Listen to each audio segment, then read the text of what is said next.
going on, everybody, and welcome back to the channel Fragrance Journey. Hopefully everybody's having a blessed day. Hopefully everybody's having a blessed week. Looking at YouTube a little bit and seeing everybody's been dropping their top 5, top 10 spring fragrance videos. So I decided I'd go ahead and jump in there and drop a video for the top 5 fragrances I will wear in spring. In my area, it gets cool. It gets a little warm in the 70s, but it doesn't go full 80 degrees, 90 degrees. And you know, everywhere is different. So 2 of these I think you can wear in the cooler evening times, and I think they'll bang out. One of them is slowly becoming one of my favorite fragrances. And the other 3, I think you can pretty much wear in the spring, even if it's 75 degrees, whatever. So these are 5 fragrances that I'll be wearing this spring and that I really enjoy. The first one up, and I was gonna go with another fragrance from this house because they've got so many fragrances from this house that I think can be really worn in the spring. Lys Mediterranean was the one I was gonna speak about, but I decided to go with this one because I think it is a masterpiece. And I guess I'm not surprised. I know some people don't enjoy this genre of perfumery, but I think it's just a timeless masterpiece. This one is Une Fleur de Cassie. This is from the house of Frederic Malle. This one was done by Dominique Ropion. This one is such a very unique fragrance. It has some notes that I don't see used a lot. It has mimosa, it has cassie, it has sandalwood, it has aldehydes, it has jasmine, vanilla, rose, musk. It's a very unique fragrance. It took me some time to kind of get to know this and kind of understand it. It comes off kind of waxy. I'm gonna spray a little bit of this on. I don't mind wearing this today. Comes off very musky, almost dirty, slightly animalic, but it's very bright. It's got the aldehydic vibe. You got that mimosa. You got that beautiful cassie. It's musky, woody, but it's not something to me that's like over heavy, overclowing. You could definitely pull this off on a cooler spring evening. Maybe you're going out for dinner or something like that. I would rock this one. But you know, with me, I rock my fragrances year round. I wear leather oud. I wear Oud Infinite in the summertime. So for me, it's kind of different. But these 5 I think will really work. And I think Une Fleur de Cassie is just a masterpiece. You get some of that rose. It's got a vanilla vibe to it. It's just an overall unique, and I think I will call it a masterpiece. I think it's just one of those fragrances that is timeless. It definitely smells a bit aged. I do have the original, well, the OG version. I haven't got my nose on the newer version, so I can't speak on that. This one is very dirty. I think it smells really good.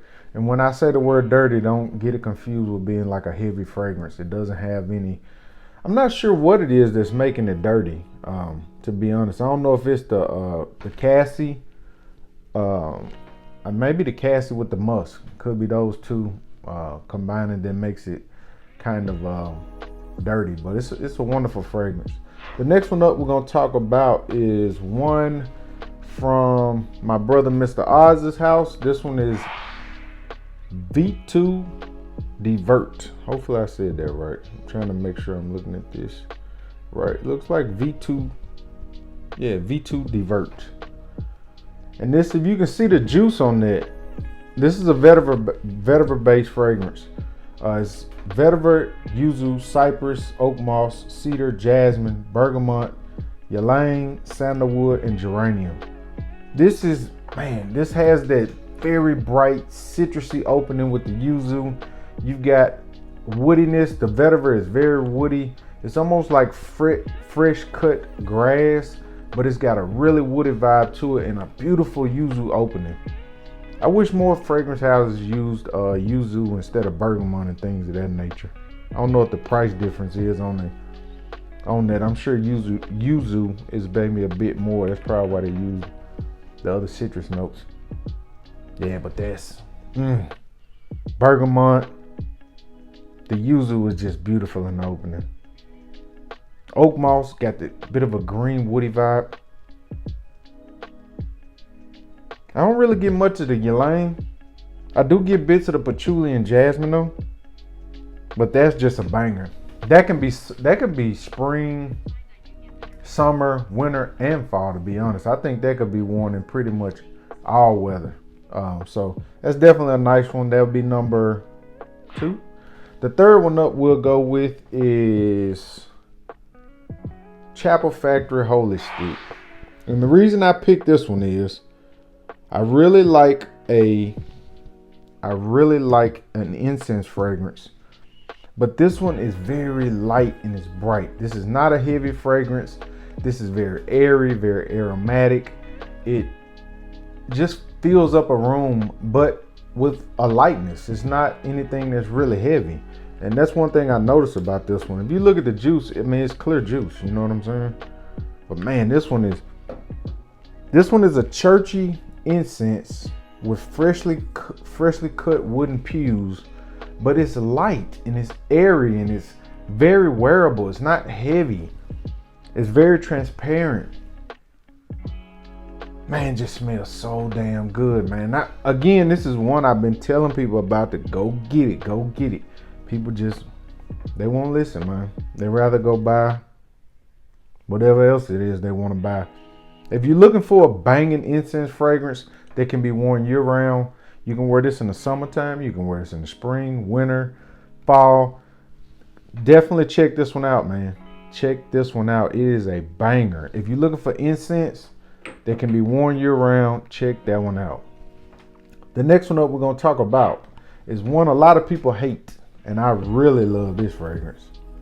This one is of love at first sniff. I got my nose on it somewhere it might have been the Orlando Mall or somewhere like that. It was Bloomingdale's. Again, in my area, I don't have anywhere to smell fragrances. So when I get a chance to go out of town, I definitely spend some time in Bloomingdale's or Dior Boutique or Chanel Boutique, anywhere I can smell stuff.